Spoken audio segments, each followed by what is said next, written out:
Hello, everyone. It's been a while since I've recorded videos. Yeah, I started a new summer job, so I've been a busy guy, doing a lot with my podcast, doing a lot of writing. Y'all don't really care, let's be honest. So what we're going to be talking about today is Luka Doncic versus Trae Young. Now, full disclosure, I have not done a lot of preparation. Feel free to roast me for that. This is not going to be a video that is going to be filled with statistics. If you wanted to look at stats about why Luka Doncic or Trae Young is better, you could go to Basketball Reference and figure that out yourself. I am going to be talking about style of play. I'm going to be talking about what city they're in. I'm going to be talking about the types of teams that most likely will be built around them. And so, because of that, I'm going to tell you today why I think one of those players is better and why I think a certain team won that draft night trade. So for those of you who don't know, I believe in 2018, Luka Doncic was originally drafted by the Atlanta Hawks. They flipped him to the Dallas Mavericks, and they got a couple of picks back, and they got Trae Young. So the Atlanta Hawks now have Trae Young. They've had him for the last couple of years, and then Luka Doncic playing for the Dallas Mavericks. So I think a lot of people right now would say, MJ, what are you talking about? Is this even a video? Luka Doncic is clearly the better player. He averages triple doubles all the time. He plays better defense. Trae Young doesn't know how to play defense. All Trae Young does is shoot threes. Now, let's get into the first thing, which I want to talk about, which is style of play. So I think this is really important. Trae Young's style of play, if you want to look at like a basic box score, he's going to have a lot of points, a lot of assists. He's not going to have a lot of rebounds because he's a short guy. He's a point guard, especially in that Atlanta system. You have John Collins and whoever their center is on a given day, let's say Dwayne Dedmon. You have John Collins and Dwayne Dedmon getting the majority of those rebounds, right? Even though John Collins is a little bit of a smaller power forward, he's still going to be getting the majority of the rebounds. Also, it's bothering me that there's a shadow there. Lighting is hard, guys. Also, just a little bit of a side note before I keep going. My new personal brand is me wearing a bucket hat. This is my Bradley bucket hat. It actually reverses. So it's white and black, as you can see. I think we're gonna stick with the black for the rest of the video. So yeah, that's my new personal brand. If you haven't heard already, me wearing a bucket hat. So I promise I'm not going to wear this bucket hat in every single video. But for the time being, I'm going to wear this bucket hat. So the reason I think style of play here is really important is because A, systems, and B, the type of team that is going to be surrounding these players. So you wouldn't put the same team around Luka Doncic that you would around Trae Young. I think that's kind of obvious. Trae Young is the type of person, he's going to need some bigger players on his team. He's going to need somebody in the backcourt with him.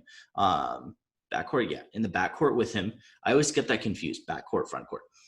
Trae Young is going to need a backcourt mate that can kind of carry the defensive load. That's why I don't think Kevin Huerter is going to be the guy in Atlanta to match up with Trae Young. A lot of people compare it to Steph and Clay. Well, yeah, Clay is a really good running mate for Steph because he is an extremely good defender. He's an all NBA caliber defender. And so he can kind of help Steph Curry in that, especially on the perimeter. Kevin Huerter right now cannot give that. Now, granted, Klay Thompson couldn't give that at the beginning either. He and Steph both kind of sucked as defenders. He's grown into that. So yes, Kevin Huerter could grow into that, but right now he's not that type of defender. If you look at the other types of players that the Hawks have, they are a much more 3-and-D type team, especially when they look at the wings, when you look at the forwards. So with that in mind, the type of team that you would build around Luka Doncic is the type of team you would build around LeBron James, except Luka Doncic can already shoot better than LeBron can. He has a James Harden forming step back and the playmaking ability of LeBron James. So when you look at it that way, Trae Young needs a much more balanced team, whereas Luka Doncic needs a team that has a lot of three-point shooters and a lot of rebounders. So it's a much different play style, right? So the real question is, who do I think is a better player? Who do I think is overall the better player? This is a really hard question to answer, right? Because Trae Young is already averaging 30 points a game. He is improving incredibly from year to year. Luka Doncic is already averaging almost a triple-double every single game, which is ridiculous. The fact that he's already almost averaging a triple-double, but when you look at it, who would I rather have? Who is going to be able to take over a game And if I had to take it down to I am starting a franchise today, who am I going to take? I still think I'm going to take Luka Doncic, but I don't think it's as big of a gap as people would like to portray it as. Because if you look at it, Trae Young basically is putting up MVP Steph Curry level numbers on a nightly basis. His shooting percentages are not as high yet, but he is putting up MVP Steph Curry type numbers on a nightly basis, and the kid is barely out of college. So if you look at Trae Young, put him 7-8 years down the line. You put Luka Doncic 7-8 years down the line. Part of it is just, it is hard to compare these players. I hate comparing players from different positions, players from different backgrounds. Luka Doncic has been playing professional basketball since he was 16 years old. Trae Young hasn't. He just got into professional basketball 2 years ago. So I don't know why you expect him to be at the same level of basketball IQ. Yes, he played good high school basketball in Oklahoma. He played good college basketball at Oklahoma. For 1 year, Luka Doncic has been playing professional basketball for at least 4 years now. So there's a little bit of a difference there as well. Trae Young is learning. Trae Young is getting used to the speed of the NBA game. Luka Doncic is also getting used to the speed of the NBA, but he's already been playing professional basketball. So I think there's a big difference there. And I think as they go along, they will be much more influential, much more iconic, and much more established at each of their positions. So Luka Doncic must be much more established as a shooting guard / small forward, and Trae Young will be much more established as a true point guard.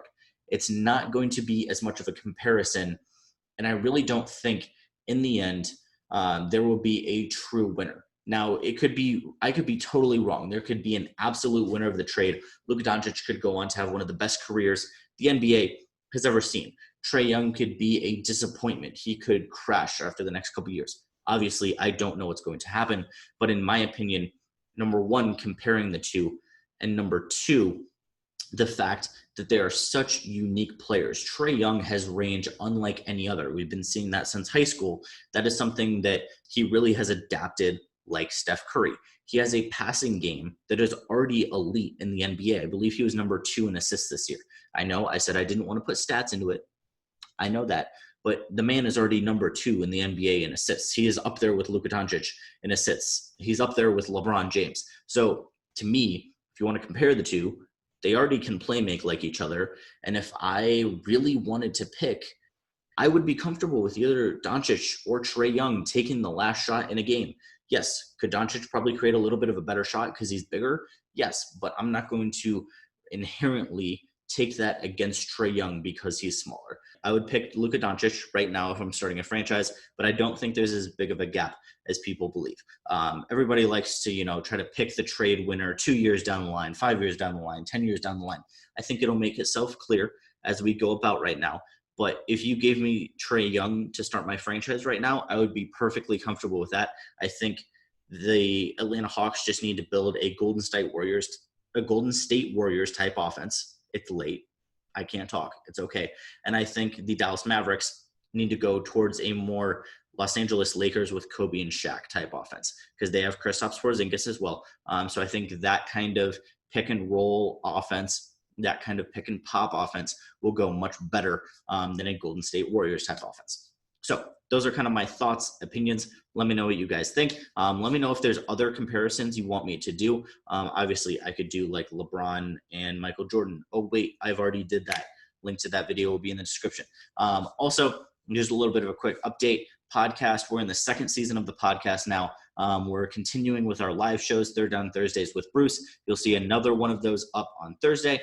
And then most importantly, thank you guys for watching the video. Hope you're having a wonderful week. We'll be back at it again on Wednesday. So thank you for watching. I'll talk to you all later.